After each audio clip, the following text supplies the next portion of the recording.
बिस्मिल्लाहिर्रहमानिर्रहीम अस्सलाम वालेकुम वरहमतुल्लाहि वबरकातुहू। दोस्तों, आप अपना यूट्यूब चैनल पाक न्यूज़ टीवी भाई देख रहे हो। मैं अहमद खान। आप सब दोस्तों से गुजारिश है कि अगर आपको वीडियो अच्छी लगे तो प्लीज चैनल को सब्सक्राइब भी कर दें और लाइक और शेयर जरूर करना। आज जुमातुल मुबारक है और 2023 का आखिरी जुमा है। तो क्या हैपन गुजरी इस 2023 में, ये पाकिस्तान की तारीख का सबसे, यानी कि सियासी लिहाज से सब और माशी लिहाज से भी सबसे बदतरीन साल गुजरा है पाकिस्तान की तारीख में। और जो जुल्म और जबर भी हुए हैं 2023 से ज्यादा पहले पाकिस्तान में कभी इस तरह नहीं हुआ था जिस तरह अभी हो रहा है, या 2023 में जो गुजरा है। अभी 2024 आने वाला है तो देखते हैं उसमें क्या होता है। लेकिन 2023 बहुत मुश्किल साल था पाकिस्तानियों के लिए, हर लिहाज से मुश्किल था, हर लिहाज से, सियासी लिहाज से क्या, माशी लिहाज से क्या, यानी कि किसी किस्म का भी कोई इस तरह का काम नहीं था जो पाकिस्तान में, चाहे वो किसी सियासी जमात से ताल्लुक रखते हो या एस्टेब्लिशमेंट से हो या कोई भी हो, हर एक के लिए ये साल अच्छा नहीं था।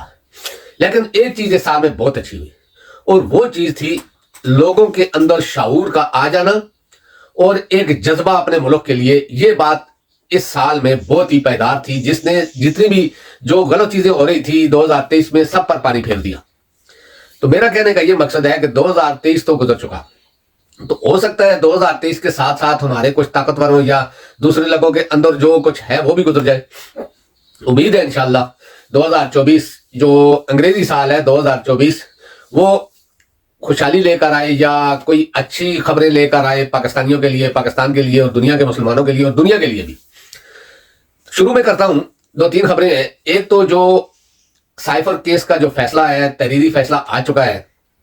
उस तहरीरी फैसले ने यकीन करो कि बखिए उधेड़ कर रख दिए हैं जेल ट्रायल के और साइफर केस के। आप अभी तक सुन चुके होंगे कि जो तहरीरी फैसला है उसमें क्या क्या रिमार्क्स आए हैं जस्टिस मियां गुल हसन के।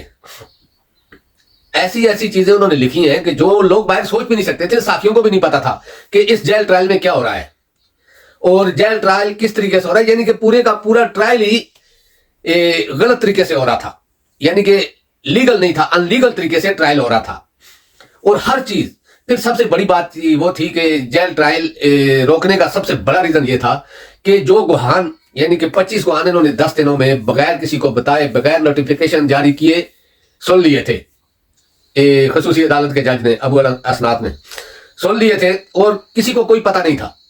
फिर जब ये बात हाई कोर्ट में आई इस्लामाबाद में, तो इस पर जब बात हुई, पूछा गया सारा कुछ हो, तो फिर जस्टिस साहब ने कहा मियां गुल हसन ने कि आप चलो 4 को आप बोलते हुए 4 जो है वो वजारत खारजा के लोग हैं, सेक्रेटरी वगैरह हैं, लेकिन बाकियों का जो गुआन थे उनका भी तो आपने बयानात कलम बंद किए हैं। वो बयानात कलम बंद आप बोलते हैं ओपन अदालत में हुए हैं, कोई इस किस्म का रिकॉर्ड हम उनसे तो पूछ सकते हैं।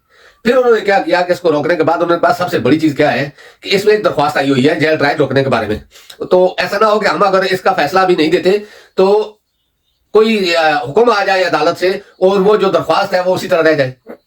हो सकता है इमरान खान को सजा हो जाए, हो सकता है बरी कर दिया जाए, लेकिन हमने उस दरख्वास्त को सुनना है, उस पर फैसला करना है। तो इसलिए हम इस ट्रायल को रोक रहे हैं, सबसे बड़ी वजह ये थी। तो दोस्तों, ये तो 2023 का एक अजूबा ड्रामा था जेल ट्रायल, और उसमें इमरान खान को यानी कि एक किस्म का सजा देने के लिए सबसे बड़ी चीज क्या थी कि तोशाखाना केस इनको पता है उड़ चुका है और आगे की तारीख में हो सकता है वो सुप्रीम कोर्ट से भी उड़ जाए, तो इमरान खान उसमें बरी हो सकता है, ऐल हो सकता है। इन्होंने साइफर ट्रायल इतना जल्दी चलाना शुरू कर दिया था ताकि तोशाखाना केस का फैसला आने से पहले पहले इमरान खान को सजा हो जाए साइफर केस में। तो उनकी उम्मीदों पर पानी फिर गया। अब आगे देखते हैं क्या होता है। दूसरे नंबर पे आखिरी जो उम्मीद थी इनकी, शाह मोहम्मद कुरैशी। शाह मोहम्मद कुरैशी को जेल से रिहा किया गया। उनके अंदर यानी कि एक ऐसी चीज उनके आगे रखी गई कि आप हमारा साथ दो। रिहा किया गया, फिर गिरफ्तार किया गया, और जिस तरीके से गिरफ्तार किया गया वो उससे साफ जाहिर हो रहा है कि शाह मोहम्मद कुरैशी ने इनकी उम्मीदों पर पानी फेर दिया। जो ये चाहते थे, ये चाहते थे शाह मोहम्मद कुरैशी हमारे हक में बयान दे और इमरान खान के खिलाफ बयान दे और उसको हम छोड़ देंगे। लेकिन शाह मोहम्मद कुरैशी अपनी जगह पर डट गए। तो फिर उनकी जिस तरह गिरफ्तारी हुई वो आप देख लें किस तरह हुई, यानी कि फौरन एक आर्डर हुआ, फौरन जो उधर पुलिस वाले पहुंचे, किस तरह तक अमेज रवैया अख्तियार किया गया, उनको गिरफ्तार किया गया। तो ये चीजें साबित करती हैं कि शाह मोहम्मद कुरैशी अभी तक टूटे नहीं है। तो इसके बाद जो है, अभी आ जाता हूं मैं जरा इलेक्शन कमीशन मौलाना फजल रहमान और शरीफ फैमिली पर। और खास करके देखिए, इस इलेक्शन में जो सबसे ज्यादा नुकसान हुआ है ना, जुल्म सबसे ज्यादा तहरीक इंसाफ पर हुआ है, पीटीआई के कारकुनों पर और उसके लीडरान पर। लेकिन जो सबसे ज्यादा नुकसान हुआ है वो नून लीग को, फे को, फजल रहमान को, खटक को और जंगीर तरीन वाली पार्टी को सबसे ज्यादा नुकसान इनको हुआ है, क्योंकि इनका तो नाम निशान ही मिटता जा रहा है। नवाज शरीफ को कोई सीट ऐसी महफूज सीट नहीं मिल रही, मरियम को कोई ऐसी महफूज सीट नहीं मिल रही। आप इनकी जंजलाट से पता कर ले, खास करके फजल रहमान के आजकल बयानात आप देखें तो आपको पता चल जाएगा कि वो किसी जगह से इलेक्शन लड़ने की हिम्मत नहीं जुटा रहे। वो जो 5 लाख का मुल्ला है ना, वो किसी जगह से यानी कि इलेक्शन लड़ने की हिम्मत नहीं जुटा रहा, जिसके अपने आबाई हल्के से उसको भगाकर दूसरी जगह पिशीन चला गया। वो यानी कि हर जगह पर वो एक कोना ढूंढ रहे हैं कि किसी सीट से तो जीत जाएंगे। लेकिन इंशाल्लाह इस दफा उम्मीद है कि खास करके ये लोग, नवाज शरीफ हो गया, जरदारी हो गया, बिलावल हो गया, मरियम हो गई, शहबाज शरीफ हो गया या फजल रहमान हो गया, अगर इलेक्शन जीत भी जाते हैं एक आधा सीट से, लेकिन इनको तारे नजर आ जाएंगे इस दफा।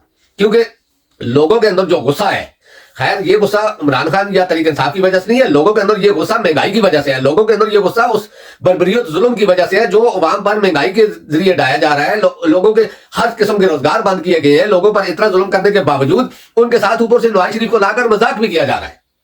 यानी कि पिछली हुकूमत, पीडीएम हुकूमत, उसको कौन चला रहा था ये सारी दुनिया जानती है। अगर शहबाज शरीफ को कोई मशवरे की जरूरत भी होती ना, एक लफ्ज का इजाफा भी करना होता ना, तो वो लंदन चला जाता था गवर्नमेंट का प्लेन लेकर, तो नवाज शरीफ से मशवरा करके आता था।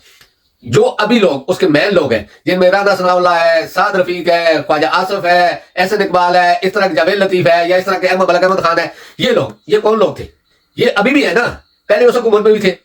फिर इसके अलावा जो वजीर खजाना पहला था वो अभी तो छोड़ चुका है, लेकिन जो वजीर खजाना बाद में आया था इसहाक डार, वो कौन है? वो किसकी हुकूमत है? अभी किसकी है और पहले वो किसके साथ था? यानी कि लोग इस वजह से गुस्से में हैं कि ये हमें बिल्कुल ही बेवकूफ समझ रहे हैं कि पहली हुकूमत भी इनकी थी, नवाज शरीफ की, और अब ये कह रहा है कि मैं पिछली हुकूमत, आने वाला वक्त जो है मैं उसको ठीक करूंगा। 15-16 महीनों में जो इन्होंने तबाही की है ना, ये 50 साल तक ठीक नहीं होगी। जो कुछ इन्होंने कर दिया है, जितनी करप्शन उन 15 महीनों में हुई है ना, इतनी करप्शन पाकिस्तान की तारीख में नहीं हुई। आप देखते जाना कि आगे वाला जो वक्त आएगा वो इस चीज को साबित करेगा। अब तो एस्टेब्लिशमेंट भी थोड़ा थोड़ा इनसे हाथ पीछे खींच रही है ताकि जो बैलेंस है वो बराबर किया जाए, लेकिन इलेक्शन कमीशन भी डरा हुआ है। इलेक्शन कमीशन को डर किस चीज का है? उसको पता है कि तहरीक इंसाफ जीतेगी तो जीतेगी, जरूर जीतेगी। इलेक्शन कमीशन को कैसे नहीं पता है? इसीलिए तो ये जुल्म हो रहे हैं। पहले कागजात नामजदगी के वक्त इतना जुल्म हुआ, उसके बाद ये अभी जो यानी कि कागजात की जांच पड़ताल के वक्त जो कुछ हो रहा है, इसके अलावा उससे पहले जो कुछ हुआ या जो अब हो रहा है, ये आप सब जानते हैं ये क्यों हो रहा है। अगर इनको इतना यकीन होता कि हम धांधली से भी जीत सकते ना, तो ये कभी ना करते। लेकिन इनको यकीन नहीं हो रहा है कि धांधली से भी हम जीत सकते हैं, धांधली से भी ये नहीं जीत सकते। और इनको एस्टेब्लिशमेंट ने बता भी दिया है कि जो फर्क है वो 1%, 2%, 5%, 10% नहीं है, वो 50 से ऊपर परसेंट है। यानी कि अगर आपके मुकाबले कोई शख्स है, वो आपसे जीतता है 1000, 2000, 3000, 5000 या 10,000, तो वो तो किसी तरीके से मैनेज किया जा सकता है ख्वाजा आसिफ की तरह। लेकिन जब फर्क ही 20 से 50,000 का होगा तो हम कैसे मैनेज करेंगे? ये चीजें हैं। अब इनकी कोशिश ये है, खास करके 3 लोगों की, शरीफ फैमिली की, फजल रहमान की और इलेक्शन कमीशन की, कि इलेक्शन को या डिले किया जाए या खत्म किया जाए। मकसद यह है कि इलेक्शन कमीशन बल्ले का जो इंतखाबी निशान पेशावर हाईकोर्ट ने दिया, उस पर इलेक्शन कमीशन की बातें आ रही हैं, बार बार आ रही हैं कि लोअर कोर्ट जो है वो हमारे यानी कि इलेक्शन कमीशन के मामलात में मदाखलत कर रहा है। ये मदाखलत किस चीज की है? जरा ये भी वादा कर दो कि एक बल्ले का निशान लिया है आपने, आप एक पूरी पार्टी खत्म कर रहे थे, अगर उन्होंने एक फैसला दिया है, बल्ले का निशान वापस किया, आपसे वोट मांगकर वापस नहीं किया है, बल्ले का निशान उनका था, इसमें मदाखलत किस चीज की है? आप इलेक्शन कराओ, आपका क्या मकसद है? बल्ले का निशान रहे या ना रहे, आप एक पार्टी को खत्म करके उसके साथ यानी कि उसकी पूरी जितनी उसकी बेस बनी हुई है उसको खत्म करके तो आप सभी तो इलेक्शन करवा रहे हो साफी शफाफ। अब उसने खबरें आ रही है कि इलेक्शन कमीशन सुप्रीम कोर्ट में जाएगा पेशावर हाईकोर्ट के फैसले के खिलाफ। लेकिन असल चीज क्या है कि ये इन तीनों का एक प्रोग्राम बना है, पीछे से कुछ एस्टेब्लिशमेंट के लोग भी इनके साथ हैं, क्योंकि पता सबको चल चुका है कि इलेक्शन में तहरीक इंसाफ को हराना अब इनके बस की बात नहीं, या धांधली करके भी उनको हराना इनके बस की बात नहीं। अब ये किसी तरीके से कोई ना कोई बहाना करके, जिस तरह आज एक खबर आई है, आप देखो कि बेंच, जिस बेंच में अतर मनुल्लाह तकरीबन मेरे अंदाजे में जब से काजी फाइज साहब बना है उसी बेंच में बैठा हुआ है, आज रात को ये खबर आई है कि उसको उस बेंच से हटा दिया गया है।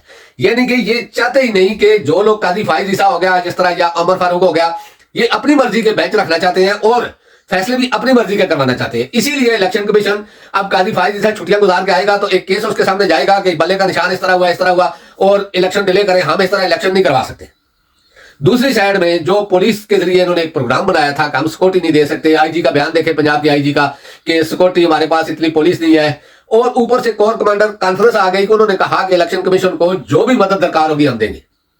यानी कि हर साइड से इनके खिलाफ अल्लाह की तरफ से कुछ ना कुछ आ रहा है। ये कोशिश कर रहे हैं कि हम इससे पीछे हटे, भाग जाएं, हर तरीका कर रहे हैं। शरीफ फैमिली, फजल रहमान और खटक और तरीन, इलेक्शन कमीशन, इनका एक ही मसला है कि किसी तरीके से हम इससे पीछे हो जाएं, क्योंकि इस वक्त जो ये वक्त जा रहा है, लेकिन ये पागल ये नहीं समझते कि वो कौम तैयार कर चुका है, खान एक कौम तैयार कर चुका है। ये आप अगले 50 साल बाद भी, 100 साल बाद भी इलेक्शन कराएंगे ना तो और ज्यादा होगा। आप देखोगे 3-3, 4-4 साल के बच्चे उसकी मोहब्बत के तराने पड़ रहे हैं, आखिर वो बड़े होंगे ना तो क्या आप कमी ला सकते हो? नहीं।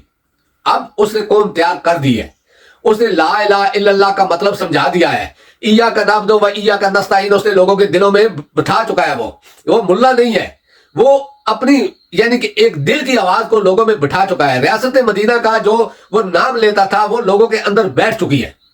जो उसने अक़वाम मुत्तहिदा में तकरीर की थी, या जो उसने अमेरिका में बैठकर ललकारा था मुसलमान इस्लाम दुश्मनों को, वो चीजें लोगों के अंदर घर कर चुकी है। चाहे वो बूढ़ा है, बच्चा है, औरत है, यानी कि लड़की है, जवान है, कोई भी है, तो उसको मिटाना आप इनके पास में नहीं। वो मौत जिंदगी अल्लाह के हाथ में है। कोई आदमी सारी जिंदगी जिंदा नहीं रह सकता, जितनी जिंदगी उसकी लिखी हुई है उतना ही रहेगा। लेकिन वो अपना नाम लिख चुका है, आने वाली 50, 60, 100 जब तक क़यामत नहीं आती उसका नाम रहेगा। इनका उसको मिटाना मुश्किल हो गया है। तो ये जो सोच कर ये चीजें कर रहे हैं ना, ये 10 साल बाद भी इलेक्शन करेंगे ना, इनको इसी तरह लाते पड़ेंगी। तो दोस्तों अब तक के लिए इतना ही। इंशाल्लाह नेक्स्ट व्लॉग में आपसे मुलाकात होगी। अल्लाह पाक आप सबको अपनी ज़बान में रखे। अल्लाह हाफिज़, अस्सलाम वालेकुम व रहमतुल्लाहि व बरकातहू।